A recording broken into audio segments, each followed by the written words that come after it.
Coisa boa demais estar aqui hoje. Seja muito bem-vindo agora no nosso podcast, no nosso canal Mulheres em Cristo. Coisa de Deus, é bom demais estar na presença de Deus e eu quero motivar você, encorajar você agora contando esse grande testemunho, porque hoje é uma noite tão especial na presença de Deus. Eu estou aqui com uma querida, alguém que eu aprendi a amar, porque Deus fala, Deus sincroniza, Deus traz harmonia naquilo que é santo. Seja muito bem-vinda. Meu Deus! Rebeca, que coisa linda! Prazer, minha bispa linda. Palavras lindas. Obrigada, um prazer. Gente, e que mulher incansável a bispa de vocês, tá? Nossa, eu tô aqui sendo inspirada, aprendendo com a senhora.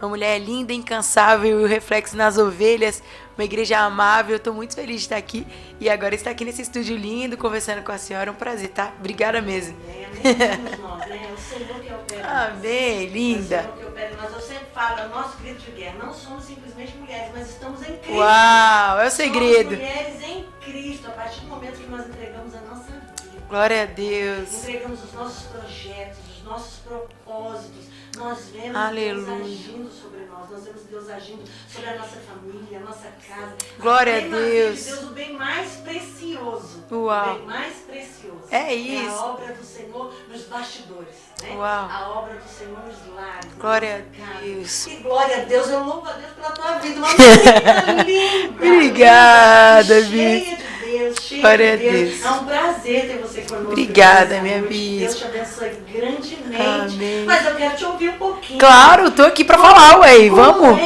Como é isso? Identificar esse grande propósito sobre a tua vida e Uau. o que você pode dizer para outras mulheres, para outras pessoas que muitas vezes estão passando por um período. Claro. Deus chamou você de uma maneira especial. Sim, bispo, sim, bispo. É tremendo que Deus tem. Tremendo. Pra quem esteve aqui conosco hoje, né, bispo, pode contemplar um pouquinho do testemunho. Quem ministrou foi a minha mãe. Eu tive a honra de dividir o altar com a mamãe hoje e ela deu um spoilerzinho sobre o meu testemunho, né? Contou o testemunho dela e deu um spoilerzinho a respeito do meu. Em resumo, minha mãe nem podia ter filhos e aí Deus presenteou ela com 3 filhos, né? Agora falando sobre propósito, bispo, toda vez que eu vou conversar com alguém sobre propósito, eu vou falar um pouco sobre mim, sobre minha carreira, meu ministério, eu sempre começo com uma palavra. Se você assistir qualquer entrevista, qualquer podcast, eu sempre vou falar a mesma coisa. Eu sou uma pessoa privilegiada. Mas por quê? Porque diferente da maioria das pessoas, talvez você ainda esteja em dúvida para encontrar o seu propósito. Nós temos muitas opções e a palavra do momento propósito, e as pessoas têm confundido o que é o propósito com simplesmente estar ativo, fazer alguma coisa, desejos, enfim. E no meu caso, eu digo sempre que eu sou privilegiada, porque no meu caso eu fui anunciada.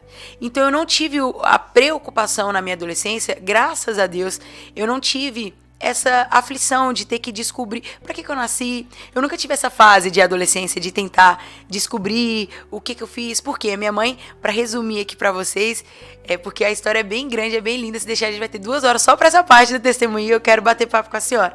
Mas o resumo, assim, para vocês, é que a minha mãe teve os 2 filhos, tenho 2 irmãos lindos, um beijo para vocês. E aí um profeta de Deus, nós servimos a um Deus que fala, né, bispa? Um profeta de Deus falou pra minha mãe: olha, Deus manda te dizer, mulher, a senhora vai ter uma filha mulher, o nome dela vai ser Rebeca, e ela será levita às nações. E aí passaram-se um tempo, a minha mãe começou a sentir dores na região pélvica e foi investigar, achando que estava grávida já e tal. Quando ela foi fazer o primeiro exame, bispa, foi detectado que ela estava com um cisto do tamanho de uma laranja no ovário. E ela falou: não, eu acho que aquele profeta se confundiu. Como que eu já tive 2 cesáreas, essa cirurgia é praticamente uma nova cesárea, como que eu posso ter uma outra filha? A promessa, eu acho que o profeta viu o amor, falando com meu pai, não era de Deus não, e tal, aquela primeira frustração, a lógica bateu.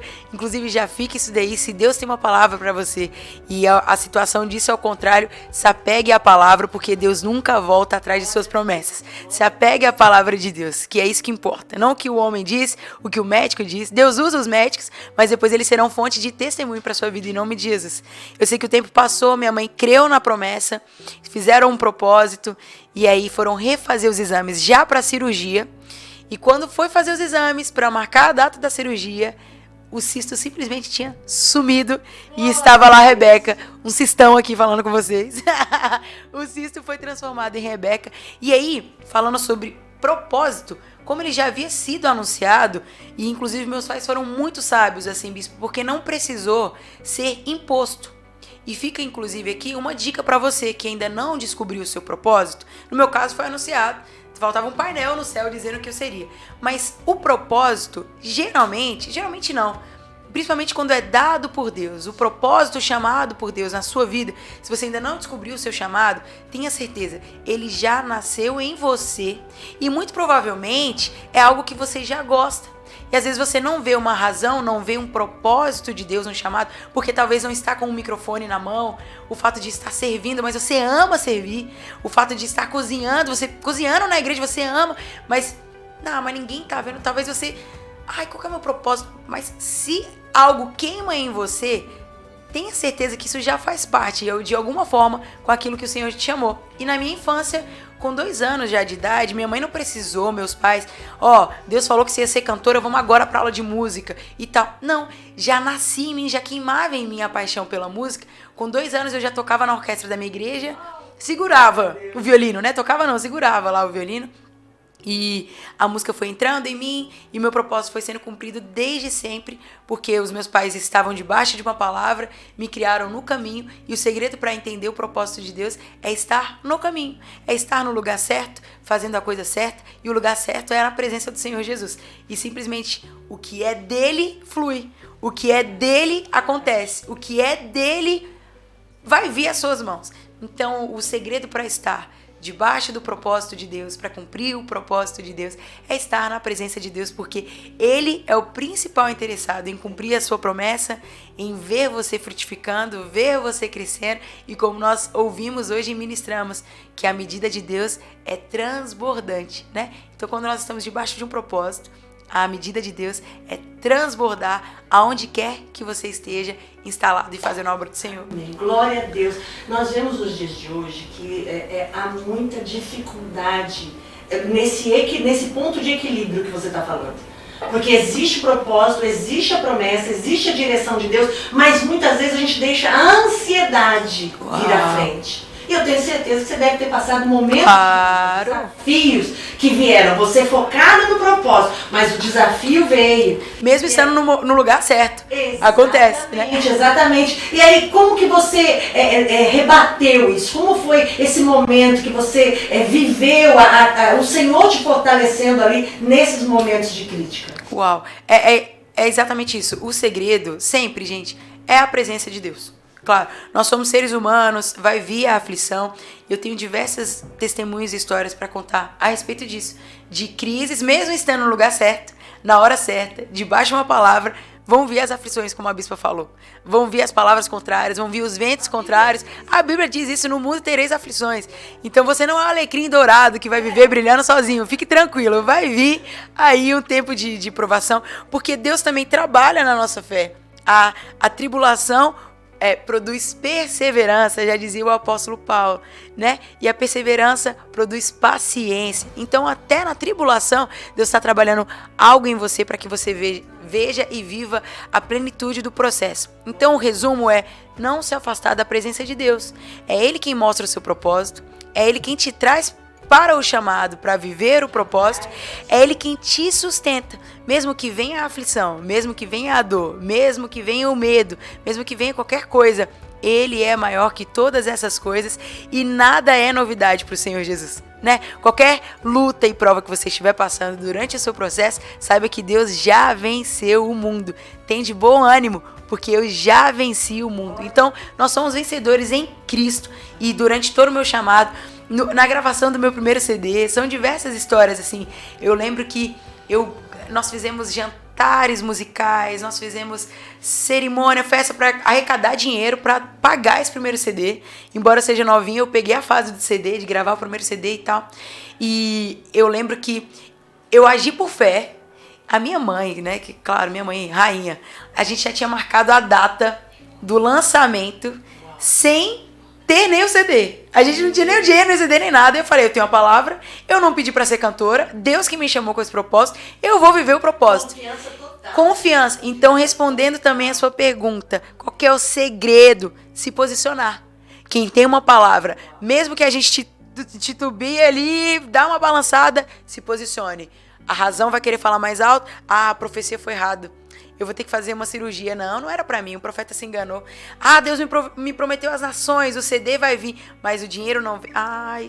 Você vai, nós somos humanos, você é falho. Mas a promessa não é minha, não fui eu que pedi, maior é o que está em mim. Então, no posicionamento, Deus se manifesta. Então, se posicione como quem já vive a promessa. Se posicione como você já está com a promessa palpável. E você vai viver o propósito de Deus. Esse gancho, já conta pra gente só um pouquinho como é claro. que você como é que tá as músicas. Meu Deus do céu. O que Deus tá te usando. Amém. Como Deus tá resgatando vidas pela música. Glória a Deus. É lindo, né? É um ministério que eu me sinto de novo privilegiada. É a palavra da minha vida. Porque é o único ministério que vai continuar no céu. Não vai ter ninguém pregando mais no céu. Não vai precisar de ministração. Não vai ter ninguém mais orando ali no céu. É o único chamado, o ministério que vai continuar. Eu estou em eterno treinamento aqui na terra. Cantando e dizendo santo, santo, santo, santo. Então, assim, eu amo. É um privilégio pra mim. E eu tenho vivido, literalmente, as promessas de Deus. Tudo que eu ouvi antes de ser gerada, que eu já compartilhei um pouco com vocês, eu tenho vivido hoje. Testemunhos diários. Hoje nós não temos mais o CD, Sim. Nós estamos na era digital e glória a Deus por isso também. Cada tempo tem a sua fase e nós precisamos se adaptar, se renovar, viver, porque Deus também tem os seus meios de expandir a sua palavra, né? Então hoje com um clique, milhões de pessoas conseguem me ouvir. E na fase do CD eu teria que distribuir até ir numa loja. Sim. O alcance é menor e a palavra de Deus precisa ser expandida. Então eu tenho vivido isso. Deus tem pressa. Jesus está voltando. Tá tudo muito rápido e eu tenho vivido isso. Eu tenho recebido testemunhos diários da parte do Senhor através da minha voz, da minha música. Nós não temos mais o CD, e a dinâmica do mundo dos streams, né? Do mundo Sim. digital, YouTube, Spotify, Deezer, não sei qual plataforma você usa, mas inclusive o Mechan. Corre lá e coloca a Rebeca Carvalho que você vai ter acesso ao meu primeiro CD que eu gravei debaixo de muita oração, de muito sacrifício, vendendo frango assado, vendendo... Ixi, a minha mãe, a minha família toda, é um sonho que foi nosso e antes de todo mundo, o sonho de Deus. E eu já tenho vivido isso. Tenho lançado canções autorais. O meu mais novo trabalho foi a Esteja em Silêncio, que está dentro do EP Dependente. E aí a gente, por estar no mundo digital, antigamente você comprava CD e vinha Sim. tudo, né? A gente lança música a música. Sim. E aí no final, ainda nesse semestre, o EP vai ser fechado. Então já fica aí o spoiler que tem música nova chegando. O Teu Favor, Esteja em Silêncio, são palavras assim, só pra que eu faço questão mesmo de deixar registrado, é que todas as minhas músicas, o segredo de você ouvir algo da parte de Deus, o segredo de você ouvir testemunhos, está em cantar coisas de Deus. Aleluia. Cantar a palavra de Deus. É a oração cantada. É a oração cantada, pastora. Bispa, quando a gente fala da gente, uma coisa é nós contarmos testemunhos e nós iremos edificar Sim. pessoas. Mas quando você canta, prega, fala sobre a palavra, ela mesma se garante, ela mesma transforma, ela mesma cura. Então, eu faço questão de todas as minhas canções serem cristocêntricas, serem bíblicas, porque em Cristo não existe erro, em Cristo não há falhas, e na Rebeca existem muitas. Então o segredo de estar vendo a minha música alcançar milhares de pessoas, milhões de pessoas, até para a glória de Deus, tem sido isso, a constância em cantar sobre o que não erra, que é Jesus Cristo. O Senhor está no centro. Amém. Vai ser lindo, uma bênção, gente, que unção. Eu vou ter que voltar, hein? Em nome de Jesus vai estar com a gente logo aqui. Que Deus abençoe grandemente. Um prazer enorme receber a tia, a sua mamãe, que Deus abençoe tremendamente. Ai, foi muito gostoso estar com vocês. Obrigada. E vou marcar uma próxima em nome de Por favor, a gente tem muito assunto para conversar, né, Bispa? Tem muita coisa, eu vou falar das coisas de Deus. Quando a gente se encontra para falar de Jesus, não para mais. Se deixar, a gente vai virar dias aqui. Vamos demais. A gente fica aqui à vontade. Já tô com a roupa de ir, gente. Pode marcar. Que Deus abençoe. Muito obrigada, beijo Bispa. No teu coração, beijo. Obrigada. Obrigada pelo carinho, obrigada pelo seu tempo, pela sua disposição. Obrigada por abrir as portas da sua igreja, que é algo muito precioso, o altar. Sim. Muito obrigada por ceder o seu altar para mim, para minha mãezinha. Você que nos ouviu até agora, muito obrigada pelo carinho e que você encontre seu propósito, o seu chamado, que você esteja debaixo de uma palavra, que é a palavra de Deus, que nunca é. O meu Abraço, meu carinho, e espero sim voltar mais vezes. Conte sempre comigo, tá bom? Glória a Deus, glória a Deus. Um beijo no teu coração e até uma próxima em nome de Jesus.